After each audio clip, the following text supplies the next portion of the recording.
Right, this review has been a bit of a long time coming. I had the devs of this game approach me months ago about making a video for this game, and given that it's now been out for over a week, I think it's about time I pulled me socks up and did something. Like this.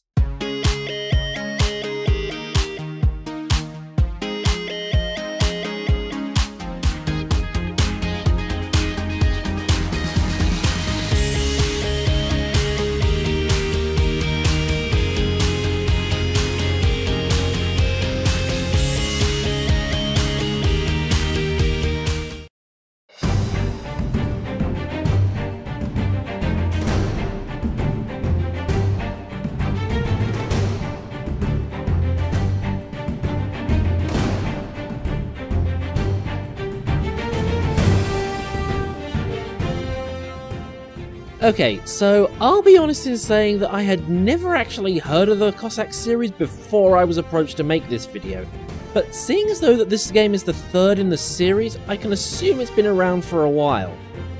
And if I'll be honest, it hasn't aged very well, but more on that later. In terms of gameplay modes, it has a campaign, versus AI, online multiplayer, and a map editor.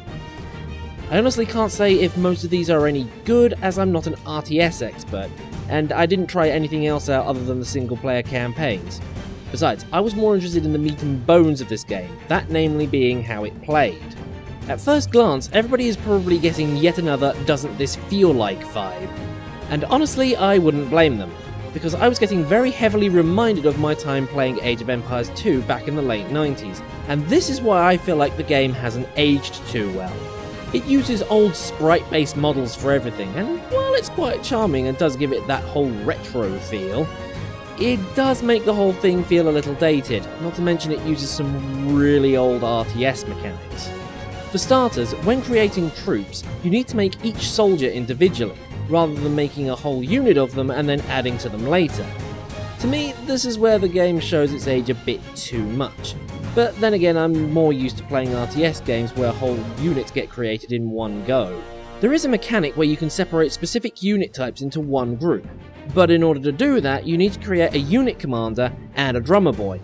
But given that you need to have a set tech level in order to do that, it kind of raises the question of why that was put there in the first place. I mean, why is this mechanic effectively locked off to begin with? Why not have it that you spawn units of these guys and then add the drummer boy and the commander later on? I don't know, I just feel like this whole mechanic was a little pointless. While we're on the subject of mechanics, here are a few others that I didn't like. For one, you have the ability to capture enemy structures. While that does sound like a neat idea, it does kind of overcomplicate the whole thing, considering that one soldier is all it takes to capture a single structure. Sure, you can assign guards, but I just think this is all needless micromanaging. Or I just found it very annoying, I'm just not sure which. Secondly, not only do you need resources in order to make units and buildings, but you also need to keep reserves in order to actually maintain some of them. For example, you need food to maintain all your workers and soldiers, not that that's something new considering that the Stronghold series already did that. Units with rifles need copper in order to keep firing, and mercenary units also consume gold. Again, it's an interesting idea, but I feel like it just adds more needless micromanaging to the whole game. Not to mention it can be a bit confusing to newcomers, such as the fact that during one campaign I kept having all my stone consumed and I didn't know where it was going. A few other nitpicks that the game moves very, very slowly. On normal speed, everything just goes at a snail's pace. It's actually really frustrating. Let us move! Move these things up! Move! Come on, I don't have all day. In the end, I had to set the game on very fast just to get everything moving at a decent pace, which kind of makes me wonder why this wasn't the default speed to begin with. Also, the victory messages are very bland. It's just one bit of text. And that's it. Did I win?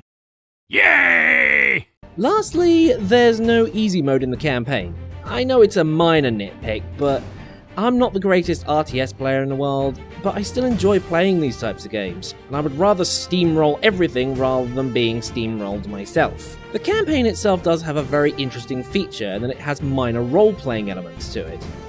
You sometimes get side quests during the scenario you're playing, and you also get dialogue options that allow you to change the way that the situation plays out.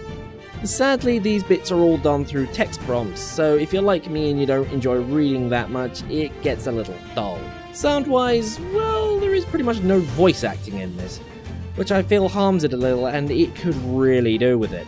The music's okay, I guess, and the sword sounds are a little meh, but the musket sounds? Oh man, they are very satisfying to listen to.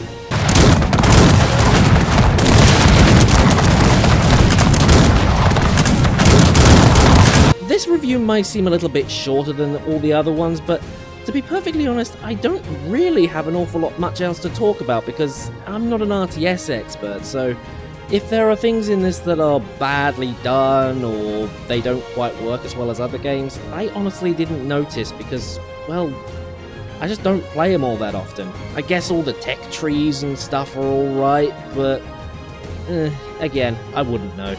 Overall, I can see where the developers were going with this, but in all honesty guys, for the next game, you might want to update the mechanics a bit and streamline the game, because this series is really starting to show its age. They're nice ideas, sure, but they're getting really outdated now. In conclusion, fans of this series will probably enjoy this anyway, but for everybody else, I would approach with caution, as you probably may end up being disappointed. But give it a look anyway, you might find something you like here.